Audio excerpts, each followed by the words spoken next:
अस्सलाम वालेकुम एवरीवन। आज will be discussing IELTS as a whole. हम देख रहे होंगे कि फॉर्मेट क्या है, टिप्स एंड ट्रिक्स क्या हैं जिनसे आप एक अच्छा स्कोर गेन कर सकते हैं। ये हमारी इंग्लिश लैंग्वेज प्रोफिशिएंसी टेस्ट की सीरीज़ की दूसरी वीडियो है। पहली वीडियो में we have discussed PTE in detail, उसका जो लिंक है हम यहाँ पर लगा देंगे। अगर आप आज की वीडियो जो आइल्ट्स के ऊपर है और जो हमारी प्रीवियस वीडियो पीटीई के ऊपर है, इन दोनों वीडियोज़ को आप डिटेल में देख लेंगे तो you will be in a better position to decide कि आपके लिए कौन सा टेस्ट बेहतर है, पीटीई या आइल्ट्स, क्योंकि इन दोनों के फॉर्मेट्स के अंदर ज़मीन आसमान का फ़र्क है। इन दोनों टेस्ट्स को चेक भी डिफरेंट तरीके से किया जाता है। तो आपके लिए वीडियो बहुत ज़्यादा इंपॉर्टेंट होने वाली है if you are in the market और आप देख रहे हैं कि आपको कौन सा टेस्ट करना है।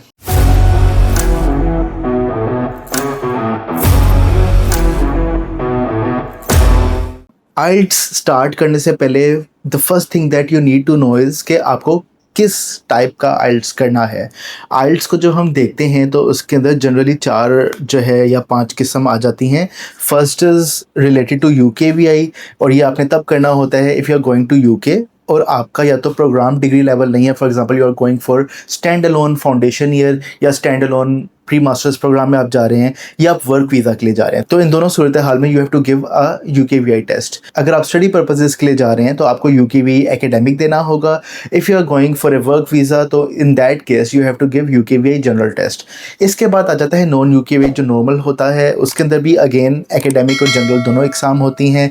ये अगर आप यूके के अलावा कहीं पर जा रहे हैं, फॉर एग्जाम्पल आप कनाडा पढ़ने जा रहे हैं तो आपको नॉन यूकेवीआई एकेडमिक टेस्ट देना है। अगर आप फॉर एग्जाम्पल कनाडा के पीएनपी प्रोग्राम के लिए अप्लाई करें, इमिग्रेशन के लिए अप्लाई करें, वर्क वीज़ा के लिए अप्लाई करें, तो उस सूरत हाल के अंदर आपको नॉन यूकेवीआई जनरल टेस्ट देना होगा।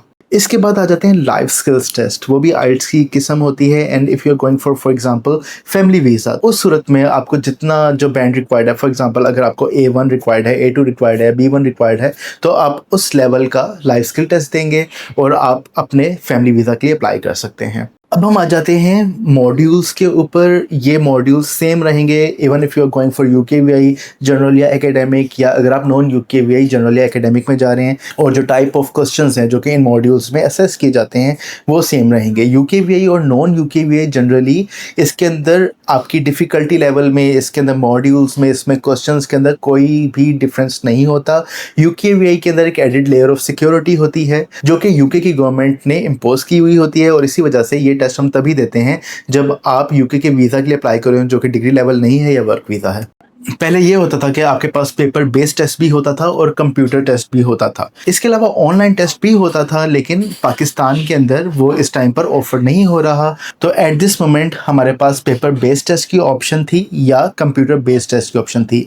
ये दोनों पेपर बेस्ड और computer based centre based test हैं। इसका मतलब ये है जिस तरह से डुओलिंगो, ELLT या लैंग्वेज सेट आप घर बैठ कर दे सकते हैं, चाहे बेशक आप कंप्यूटर बेस्ड आइल्ट्स ही क्यों ना कर रहे हो, आपको सेंटर में जाना पड़ता है। सेंटर की जो सिक्योरिटी के प्रोटोकॉल्स हैं उनके अंदर रहते हुए आप ये टेस्ट देते हैं। पेपर बेस्ड टेस्ट को इस टाइम पर फेज आउट किया जा रहा है ग्रेजुअली। फॉर एग्जांपल अगर आप यूकेवीआई टेस्ट अब देते हैं तो आपको पेपर बेस्ड की ऑप्शन ही नहीं मिलती। And even we don't generally recommend paper based test to our students. उसके पीछे की वजह यह है कि पेपर बेस्ड टेस्ट के अंदर एक तो फीस ज़्यादा होती है रजिस्ट्रेशन की, सेकेंडली आपका रिजल्ट भी लेट आता है। फॉर एग्जाम्पल 14 से 15 दिन लग जाते हैं रिजल्ट आने में। हाउएवर जब हम कंप्यूटर बेस्ड टेस्ट की बात करते हैं तो आपका विद इन 24 to 48 आवर्स आपका रिजल्ट आ जाता है। अब हम आ जाते हैं मॉड्यूल्स की तरफ। हमने जैसे पहले भी डिस्कस किया कि मॉड्यूल्स और जनरल जो क्वेश्चंस हैं जो कि इन मॉड्यूल्स के अंदर असेस किए जाएंगे वो सब आपके नॉन यूकेवीआई और यूकेवीआई टेस्ट के अंदर and with minor differences general और एकेडमिक में सेम रहेंगे। मॉड्यूल्स आपके हैं listening, reading, writing and speaking, और ये इसी सीक्वेंस के अंदर आपके जज किए जाते हैं। जब आप एक कंप्यूटर बेस्ड टेस्ट में जाते हैं सबसे पहले आपके सामने एक सॉफ्टवेयर खुला हुआ होता है, और जो वो सॉफ्टवेयर होता है वो टाइम रिस्ट्रिक्टेड होता है। फॉर एग्जांपल आपका अगर हम लिसनिंग मॉड्यूल की बात करें तो उसके अंदर टाइम साथ चल रहा होगा, आपकी रिकॉर्डिंग साथ चल रही होंगी, आपको कंट्रोल उसके ऊपर नहीं होगा कि कब आप उस रिकॉर्डिंग को पॉज कर सकते हैं, रिवाइंड कर सकते हैं या स्लो डाउन कर सकते हैं। वो रिकॉर्डिंग साथ चल रही है, आपके क्वेश्चंस आपके सामने ओपन हैं और आपने while that recording is being played आपने उन क्वेश्चंस को आंसर करना होगा। अब हम अगर पार्ट्स के ऊपर आएँ तो लिसनिंग के 4 पार्ट्स हैं। The first part is a casual discussion between 2 people, ठीक है? ये एक non academic form of discussion होगी। फॉर एग्ज़ाम्पल एक बंदा है, वो एक हेल्थ क्लब में कॉल करता है और उनसे उनका पता ले रहा है, उनका फ़ोन नंबर ले रहा है, उस हेल्थ क्लब में क्या फ़ैसिलिटीज़ हैं, उन चीज़ों के बारे में बात कर रहा है। आपके सामने एक फॉर्म ओपन है, आपके पास फिल इन द ब्लैंक्स हैं या ट्रू फॉल्स हैं और आप जो है उनको नोट डाउन किए जा रहे हैं साथ के साथ as that recording is being played, ठीक है? तो लिसनिंग के अंदर ये बात बहुत अहमियत रखती है कि आप जो है जैसे-जैसे उस सवाल के बारे में बात हो रही है जो कि आपके सामने ओपन है, आप वैसे ही आंसर किए जा रहे हैं। आप अगर इस बात को ऐसे कर लेंगे, चलो ठीक है, ये मैंने सुन लिया, मैं बाद में आंसर करूँगा, तो आप भूल जाएँगे क्योंकि आगे बहुत ज़्यादा इन्फॉर्मेशन और होगी जिसको आप रिटेन नहीं कर पाएँगे अपने माइंड के अंदर। तो आपने लिसनिंग मॉड्यूल के अंदर साथ-साथ साइमल्टेनियसली आपने उसको आंसर करना होगा। अब जब हमने रिकॉर्डिंग 1 की बात की या हमने जब पार्ट 1 की बात की, that was a non academic discussion between 2 people. इसके बाद हम आ जाते हैं पार्ट 2 के ऊपर। Part 2 would be a monologue. एक डायलॉग होता है जब 2 बंदे बात कर रहे हैं, एक मोनोलॉग होता है जब सिर्फ एक बंदा बात कर रहा है।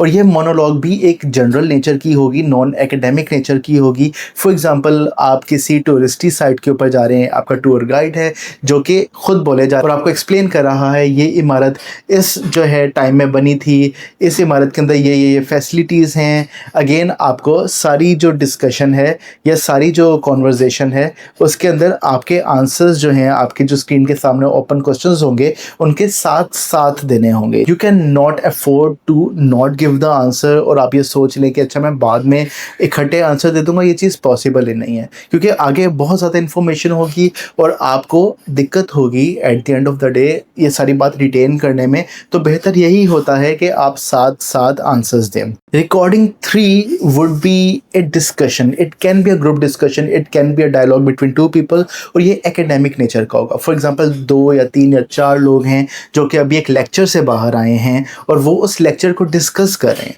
तो इसके अंदर एकेडमिक नेचर की बातें हो रही होंगी। अगेन सवाल आपके सामने होंगे और आपने साथ साथ आंसर करने होंगे। अब ये सवाल किस नेचर के हैं इनके ऊपर अभी हम बात करेंगे। उसके बाद हम आ जाते हैं पार्ट 4 के ऊपर। It will be again a monologue, लेकिन एकेडमिक नेचर का मोनोलॉग होगा जिसके अंदर एक टीचर है जो कि एक एकेडमिक लेक्चर दे रहा है और आप उसको सुन रहे हैं और अपना साथ साथ आप जो है सारे जो क्वेश्चंस हैं उनको सॉल्व कर रहे हैं। अब पार्ट 1, 2, 3, 4 के अंदर क्वेश्चंस किस नेचर के आते हैं, अब हम उनके ऊपर बात कर लेते हैं। The question can be in a form of A multiple choice question. आपको एक स्टेटमेंट दी गई है, नीचे चंद आपके पास आंसर की चॉइसेस हैं, आपने उनमें से एक सिलेक्ट करना है। अगेन आपने ये सारी चीज़ रिकॉर्डिंग के प्ले होने के दौरान ही करना होगा। एक चीज़ जो कि मैं यहाँ पे बता दूँ आपको वो ये है कि हर पार्ट के दरमियान आपको रीडिंग का टाइम मिलेगा। फॉर एग्जांपल आपके क्वेश्चंस आपके सामने ओपन है और आपको कहा जाएगा कि आपके पास 1 या 2 मिनट हैं, इसके अंदर आप क्वेश्चन 1 to 5 जो है वो पढ़ लें। तो आप उस टाइम को अच्छे से यूटिलाइज़ कीजिएगा अपने क्वेश्चंस और आंसर्स को पढ़ने के लिए, ताकि जब रिकॉर्डिंग के दरमियान वो सवालात बोले जा रहे हों तो आप उनको फ़ौरन मार्क कर लें। अदरवाइज़ होगा ये, अगर आप अपने क्वेश्चंस नहीं पढ़े होंगे और आप रिकॉर्डिंग के दरमियान असेस करे होंगे तो आपका आधा ज़हन रिकॉर्डिंग सुनने में लगा हुआ होगा, आधा ज़हन आपका जो है क्वेश्चन पढ़ने में, आंसर्स की चॉइसेस पढ़ने में लगा हुआ होगा। तो there will be a higher probability for you to make a blunder there. इसके बाद second type of question could be a question relating to match the answers. For example आपको ऊपर जो है 2 से 3 जो है सिनारियोज दिए हुए होंगे और नीचे उन सिनारियोज के कॉन्टेक्स्ट के हवाले से 4 से 5 चॉइसेस दी गई होंगी। आपने हर सिनारियो के आगे उसका जो आंसर है करेक्ट वो आपने मैच करना होगा। तो this could be A type of question जो कि मैच द फॉलोइंग से रिलेटेड है लिस्टिंग टास्क के अंदर। इसके अलावा एक क्वेश्चन आ सकता है जिसके अंदर आपको डायग्राम दी गई हो, मैप दिया गया हो, कोई किसी इमारत का या किसी बिल्डिंग का आपको ब्लूप्रिंट दिया गया हो, तो आपने उसको मार्क करना होगा। तो इस तरह के क्वेश्चन के अंदर आपकी सेंस ऑफ डायरेक्शन बहुत अच्छी होनी चाहिए, ताकि अगर आपको फॉर एग्जांपल एक बिल्डिंग का प्लान दिया गया है और उसमें लिखा हुआ है कि नॉर्थ में जो है कैफेटेरिया है, ईस्ट के अंदर जो है आपकी फ़लानी चीज़ है या म्यूज़ियम है, तो आप उसको प्रॉपर्ली मैच कर सकें या आप उसको प्रॉपर्ली मार्क कर सकें। तो इस तरह के क्वेश्चन में स्टूडेंट्स को अक्सर औक़ात काफ़ी दिक्कत होती है और यही वो क्वेश्चंस हैं जो कि आपकी प्रॉपर्ली लिसनिंग एबिलिटीज़ को टेस्ट कर रहे होते हैं। इसके बाद आपको कोई फ़्लो चार्ट भी दिया जा सकता है जिसके बारे में आपको रिकॉर्डिंग सुनाई दी जा रही है और आप उस फ़्लो चार्ट को प्रॉपर्ली मार्क कर रहे हैं। इसके अलावा आपको कोई फॉर्म दिया जा सकता है, कोई नोट दिया जा सकता है, कोई फ्लो चार्ट दिया जा सकता है जिसको आपने कंप्लीट करना है, ठीक है? तो अगेन ये जितना भी नोट होगा या फॉर्म होगा या कोई जो है फ्लो चार्ट होगा, तो आपने इसको रिकॉर्डिंग सुनने के दरमियान कंप्लीट करना है। You want have the time कि आप रिकॉर्डिंग ख़त्म होने के बाद उसको कंप्लीट करें। You must use the time जिसके अंदर आपको ये कहा गया कि सवाल को रीड कर लें। आपने अपने उस टाइम को बहुत अच्छे से इस्तेमाल करना है। इसके अलावा सेंटेंस कंप्लीशन जो है उसके रिलेटेड भी सवालात हो सकते हैं जिसके अंदर आपको सेंटेंस दिया गया हो और आपने उसको कंप्लीट करना हो। मगर इस तरह के सवाल आते हैं जिसके अंदर आपको नोट को, फॉर्म को या सेंटेंस को कंप्लीट करना है, उसके अंदर ऊपर एक बहुत क्लियर इंस्ट्रक्शन दी गई होगी कि your answer should not be more than 1 words या नॉट मोर देन 2 वर्ड्स। तो आपने अपना आंसर देते हुए इन इंस्ट्रक्शंस को प्रॉपर्ली फॉलो करना है। आपका अगर लिखा हुआ है कि 1 वर्ड से ऊपर का आंसर नहीं होना चाहिए, तो आप 2 वर्ड्स का आंसर वहाँ पे नहीं दे सकते। जहाँ पर लिखा हुआ है 2 वर्ड्स या 3 वर्ड से ऊपर आंसर नहीं होना चाहिए, तो उससे ऊपर अगर आप आंसर देंगे तो आपका आंसर गलत शुमार होगा, चाहे बेशक कॉन्टेक्स्ट के हवाले से वो ठीक ही क्यों ना हो। इसके बाद लास्टली आपके पास जो क्वेश्चन आपके लिस्टिंग मॉड्यूल में आ सकता है, that would be relating to short questions या शॉर्ट आंसर्स। तो इसके अंदर आपको एक स्टेटमेंट दी गई होगी, नीचे 1 या 2 आपके पास डैशेस होंगे और आपने उसको शॉर्ट आंसर देना होगा। फॉर एग्जांपल, अगर आपको जिस तरह से आपकी स्क्रीन के ऊपर आ रहा है, what 2 factors can make social contact in a foreign country difficult, तो आपकी रिकॉर्डिंग में बताया हुआ होगा कि कौन से 2 factors social contact in a foreign country में डिफिकल्टी क्रिएट करते हैं। तो आपने वो 2 आंसर्स आपने देने होंगे। फॉर एग्जाम्पल, आपके इस पर्टिकुलर क्वेश्चन के अंदर ऊपर इंस्ट्रक्शंस जो दी गई हैं, that is right no more than 3 words and और a number for each answer. तो अगर आप जो है इस आंसर को जो है हल कर रहे हैं, तो आपका इंडिविजुअल आंसर 2 से 3 वर्ड से ऊपर नहीं होना चाहिए। यहाँ पर आपका जो लिस्टिंग मॉड्यूल है वो कंप्लीट हो जाता है। अगेन हम अगर टिप्स एंड ट्रिक्स की बात करें, ये 30 मिनट्स का आपका लिस्टिंग मॉड्यूल है। इसके अंदर सबसे इम्पॉर्टेंट टाइम आपका वो वाला होगा जिसके अंदर आपको कहा जाएगा कि आपके पास 1 से 5 तक क्वेश्चंस पढ़ने का टाइम है, उसके अंदर क्वेश्चंस पढ़ लें, 5 to 8 क्वेश्चंस पढ़ लें, क्योंकि आपके आंसर्स एक जिस फ्लो के अंदर आपके क्वेश्चंस मेंशन्ड हैं उन्हीं फ्लो के अंदर आपके आंसर्स आ रहे होते हैं। तो अगर आपको क्वेश्चन नंबर 3 का आंसर मिल गया है और आपने क्वेश्चन नंबर 2 छोड़ा हुआ था, तो that would mean question number 2 निकल चुका हुआ है। अब आपके क्वेश्चन 3 के बाद 4 और 5 जज किए जाएंगे। तो अगर आप ऑब्सेस्ड हो जाते हैं कि क्वेश्चन नंबर 2 का आंसर क्या था और आप फिर क्वेश्चन नंबर 3 का आंसर भी नहीं लिखते, तो आपका 4 और 5 भी डेफिनेटली मिस हो जाएगा। तो अपने जितने आंसर्स आपको मिल रहे हैं साथ के साथ हल करें, किसी एक क्वेश्चन के ऊपर रुक ना जाएं, क्योंकि उससे आपके आगे आने वाले क्वेश्चंस भी अफेक्ट हो जाएंगे। इसके बाद हम आ जाते हैं एकेडमिक रीडिंग के ऊपर।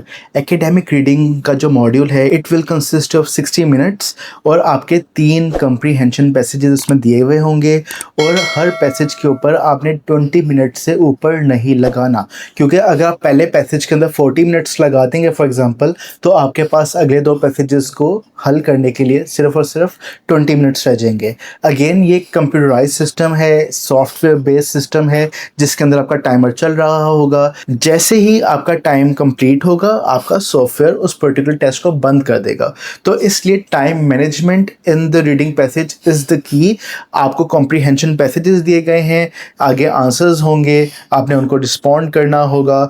हर पैसेज के ऊपर 20 मिनट से ज़्यादा नहीं लगाना, क्योंकि अगर आप लगाएंगे तो इन दैट केस आप अगले पैसेजेस के साथ एसेंशली ज़्यादती कर रहे हैं और आप उनको कम टाइम दे रहे हैं, जिससे आपका ओवरऑल जो बैंड है वो अफेक्ट होगा। अगर हम कॉम्प्रीहेंशन पैसेजेस के अंदर टिप्स एंड ट्रिक्स की बात करें, तो स्किमिंग एंड स्कैनिंग एक ट्रिक है जिसको हम फॉलो करते हैं। अगर कोई बच्चा ओ लेवल से है, ए लेवल से है और ये वीडियो देख रहा है, तो I think he would already be familiar with the trick, जिसके अंदर ये होता है कि rather than reading the passage first, we read the questions first. For example, question number 1 हम पढ़ रहे हैं जो कि ट्रू फॉल्स है, उसके अंदर एक स्टेटमेंट दी गई है। हम पहले उसका आंसर जाके पैसेज में देखेंगे, पैसेज से जब आंसर मिल जाएगा हम क्वेश्चन को हल करके सेकंड क्वेश्चन पढ़ेंगे एंड देन उसका आंसर जो है हम स्किम एंड स्कैन करके कॉम्प्रीहेंशन पैसेज से देख रहे होंगे। तो अगर आप पहले पैसेज पढ़ोगे फिर क्वेश्चन पे जाएंगे, दोबारा पैसेज पढ़ेंगे, तो उससे आपका टाइम बहुत ज़्यादा जो है वेस्ट होगा। तो बेहतर तरीकाकार ये होता है कि रीड द क्वेश्चंस फर्स्ट, क्योंकि क्वेश्चंस के सीक्वेंस के साथ साथ आपका पैसेज चल रहा होता है, apart from a very few exceptions. तो जैसे जैसे आपके क्वेश्चंस रिजॉल्व हो रहे हैं वैसे वैसे आपका पैसेज भी जो है वो आपसे पढ़ा जा रहा है, आप उसको स्किम एंड स्कैन करें और इस तरह से आप बगैर वक्त को ज़ाया किए अपना पैसेज कंप्लीट कर लेते हैं और मैक्सिमम क्वेश्चंस को हल भी कर लेते हैं। तो अगर हम क्वेश्चन की टाइप्स देखें जो कि रीडिंग पैसेज में दिए जाते हैं, तो सबसे ज़्यादा जो मशहूर क्वेश्चन है that is true, false and not given. True, false, not given के अंदर आपको 3 चॉइसेस दी गई होती हैं, स्टेटमेंट दी गई होती हैं, और अपने स्टेटमेंट्स को पढ़ने के बाद ये चीज़ असेस करनी होती है कि क्या वो स्टेटमेंट ट्रू है, फॉल्स है, या उस स्टेटमेंट के बारे में पैसेज के अंदर कोई बात भी नहीं की गई। इस क्वेश्चन के अंदर इंपॉर्टेंट चीज़ ये है कि आपने एजम्पशंस क्रिएट नहीं करनी।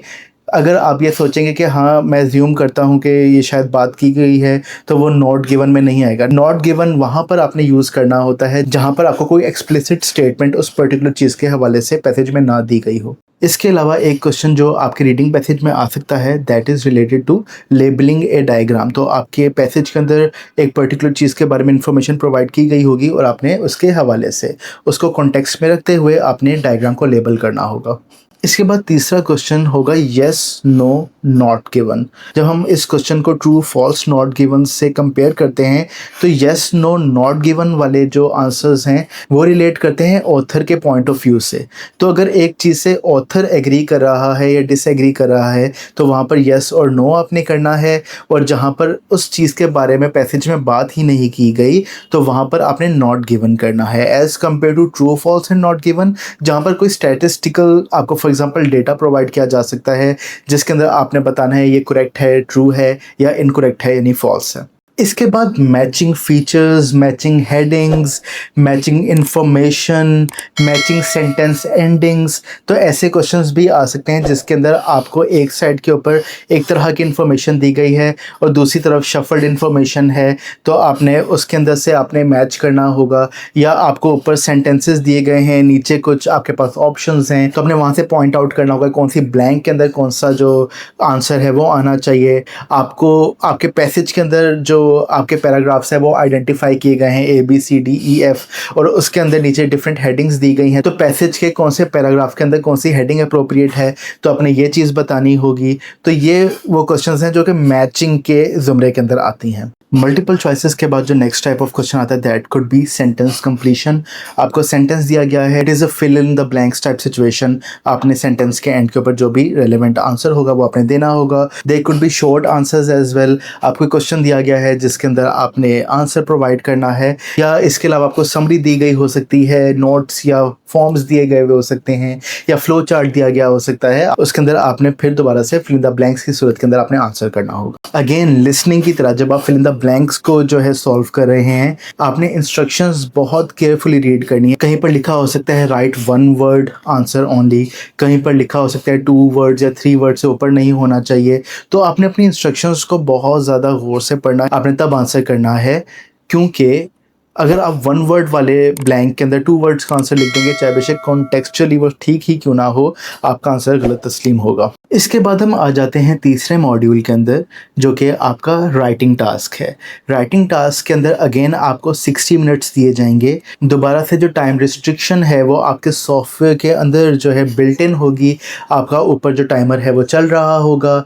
आपका जो पार्ट 1 है इसके अंदर वो 20 मिनट्स का होगा जिसके अंदर आपने मिनिमम 150 वर्ड्स का आंसर लिखना है। अगर 150 से कम करेंगे तो आपके बैंड्स अफेक्ट होंगे, तो 150 से ऊपर ही आपने अपने वर्ड्स को मेंटेन करना है। जो पार्ट 2 होगा उसके अंदर आपके जो वर्ड लिमिट है that would be a minimum of 250 words. अगर आप 250 वर्ड से कम लिखेंगे तो इन दैट केस आपका जो बैंड है वो अफेक्ट होगा। पार्ट 1 जो है वो होगा रिपोर्ट राइटिंग की सूरत के अंदर जिसके अंदर आपको डेटा दिया हुआ होगा। वो ग्राफ की सूरत में भी हो सकता है, वो पाई चार्ट, डायग्राम, मैप, किसी सूरत में भी हो सकता है। आपको डेटा प्रोवाइड किया जाएगा, आपने एजम्पशंस कोई क्रिएट नहीं करनी और उस डेटा को एक रिपोर्ट की सूरत में आपने लिख देना है। ऑन दी अदर हैंड जो आपका पार्ट 2 है उसके अंदर आपको एक स्टेटमेंट दी गई होगी, एक ऐसे का टॉपिक दिया गया होगा। उस स्टेटमेंट से आप एग्री भी कर सकते हैं, डिसएग्री भी कर सकते हैं। तो आपने उस पर्टिकुलर टॉपिक पे अपनी राय देनी है। आपने बताना है कि आप उस पर्टिकुलर जो स्टेटमेंट है उससे एग्री करते हैं या नहीं करते। आपने एग्जांपल्स देनी है, प्रोज एंड कॉन्स दोनों बताने हैं और इस तरह से आपने कंक्लूजन तक पहुंचना है। फॉर एग्जांपल एक पार्ट टू का जो सिनारियो है वो आपके सामने इस टाइम पे स्क्रीन में ओपन होगा।